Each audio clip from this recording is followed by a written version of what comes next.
Hello! Welcome to week 31 of Reasons to Hope.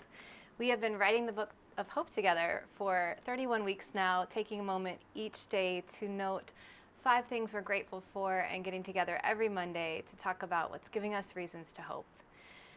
I am so thrilled to be back home. I was really excited to go out on this epic adventure to wild and wonderful West Virginia last week. We were covering some really beautiful stories that we're excited to bring to you here at Root and Vine soon in video form. But for now, I wrote a story. It'll go up today on Root and Vine about thinking about finding signs of hope along the road. So as we're all out traveling this summer and maybe heading into fall as we consider what it means to go back to school and continue to make a home for ourselves and our children, there are so many ways that we can find hope just in our everyday encounters with people, walking along the sidewalk even. And so I decided when I went out last Sunday to West Virginia that I was going to deliberately look for signs of hope along the road. And I found so many incredible reasons to hope, and I wanted to share some of them with you. But first, I want to give a shout out to a few people who left some really encouraging comments last week after Julianne Hess and Jessica Patterson talked. And I'm just also want to just shout them out because that was really, really inspiring and beautiful. And I want to thank Julianne again for sharing her story. So let's see, we've got Kathy Moore. She says, looking back over my 72 years, I find I can see more clearly now the hand of God in my life when at a time of the events that so shaped me were to me a worry and they seemed so drastic. But in actuality, God waiting on all the people that my situation would touch to get that exact spot for the event to unfold. All that worry I did only prevented my joy of living while I waited for the thing to unfold. So thank you, Kathy, for sharing from your heart after you saw Julianne and Jessica speak. I got Darcy Bowles who's saying, I have a friend going through the same thing. It's hard to know what to say and bring her any hope. Sending her this, thank you for sharing. And Chad says, what a great testament of hope. Danny says, such a powerful testimony. Thank you for sharing. As always, we encourage you to share your reasons to hope. And this week, as we are encouraged to also look for signs of hope along the road, I'd love to see some pictures of that. And if you do post to your socials, use the hashtag reasons to hope so that the entire community can be inspired. So here's what I saw this past week. We went down into the foothills. We went down first into the foothills of Appalachia and then ended up going all the way through the whole state of West Virginia, through all the mountains.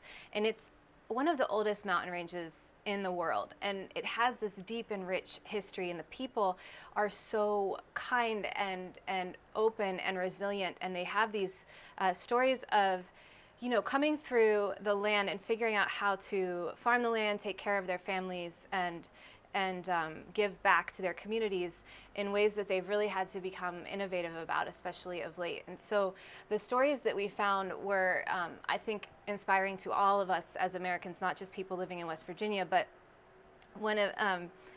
it was just so many things. Like, it'd be like we would stop by a roadside stand to get a watermelon, and the farmer would insist that we take 2 more and not let us pay for them because we had to try the orange and the yellow kind too. And they were so delicious. And just sharing that experience, we're trying to support local farms, and they're generously giving back to us and allowing us to experience something that we've never tasted before. And it was just every single place. Like, we would find a swimming hole, and it would be, there's an app for that apparently, so you should check that out if you're looking to have some outdoor adventures yourself. I think it's called Openly, but I'll leave it in the comments.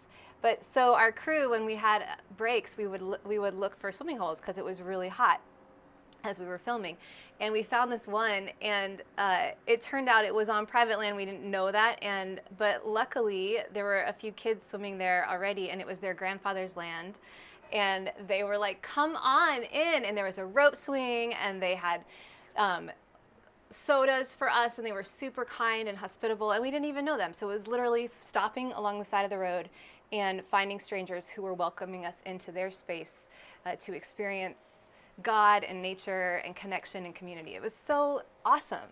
And then there were all the people that we were actually interviewing, and everybody gave us more than we anticipated, not only by speaking from their heart and opening up, but also by literally giving us things like this plant. I'm so excited about it. It actually went through a whole week of travel in a very hot van, getting jostled around with a bunch of film gear. But and actually during the week, this part grew. Like, this is going to be a flower, an orange flower. It was given to me by an airman who is currently serving his 12th year in the West Virginia National Guard.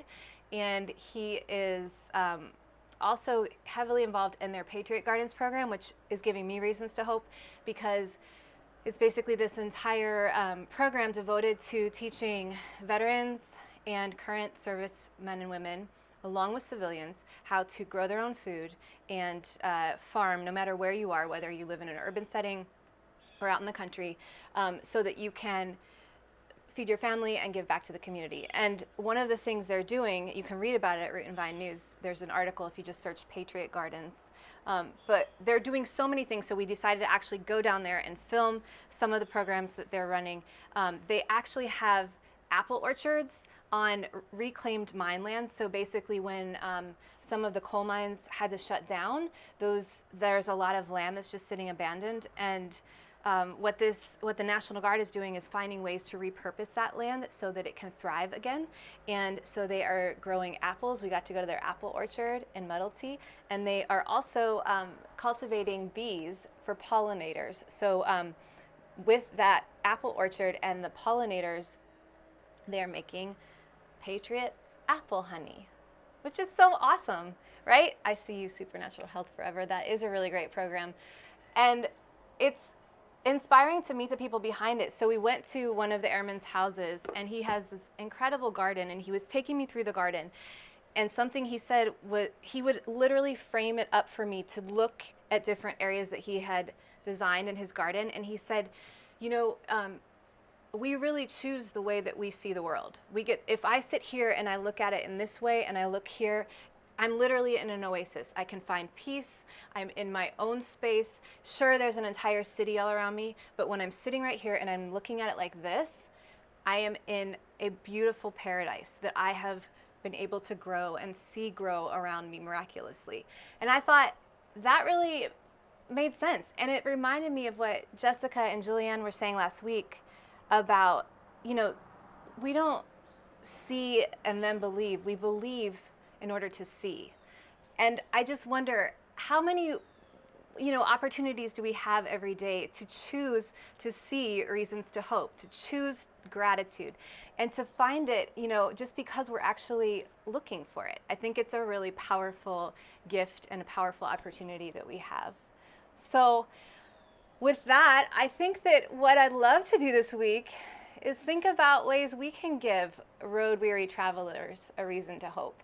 Do you have a sidewalk out front? Can you take a piece of chalk and go out there and write something inspiring so every single person who walks down the sidewalk today sees that message of hope? Or you could even leave an actual note. I was having a rough time. I remember a couple years ago, went out on a walk in Nashville and sat down on a bench, and there was a little note folded up, and it said, "For you, yes, you." And so I opened it, and it was this beautiful message of love that I totally needed. And then it asked, if this has inspired you, consider, writing your own note and passing it along, paying it forward. So there are so many ways that we can spread hope, give hope, be the light in the world. And it really is literally, it can be for people springs in the desert. It is living water that we are given, and that is that is the gift that we have, and that is also something that we have as a responsibility, to be vessels of living water, and to spread God's love in the world.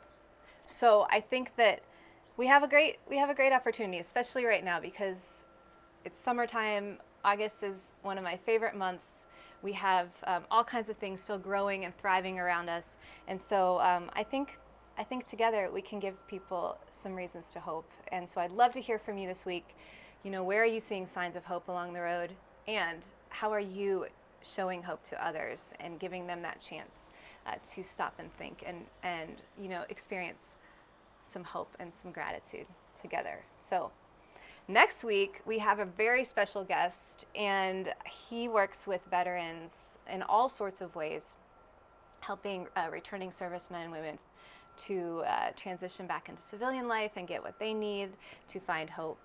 And I'm really excited that our very own Jessica Patterson will be interviewing him, and she's also going to write a piece on that. So I'm going to wait to announce the actual guest, but be looking forward to that. Well, it'll be at 3 o'clock as usual Eastern time next week. And I feel like there's something else I wanted to tell you, but we have about 20 more weeks together, so I'm sure that if it comes to me, I'll know where to find you. Thanks again, everyone, for being here. It's so good to be building this community together. It gives me so much hope. Remember, you can post anytime what's giving you reasons to hope, #reasons to hope. And don't forget, if you need a song to get you through, we have that Spotify playlist going under Reasons to Hope. Just search on Spotify Reasons to Hope, Root and Vine, and you can check out a few photos from my epic adventure in wild and wonderful West Virginia. That's all up at rootandvinenews.com. Thank you all. Have a beautiful and blessed week.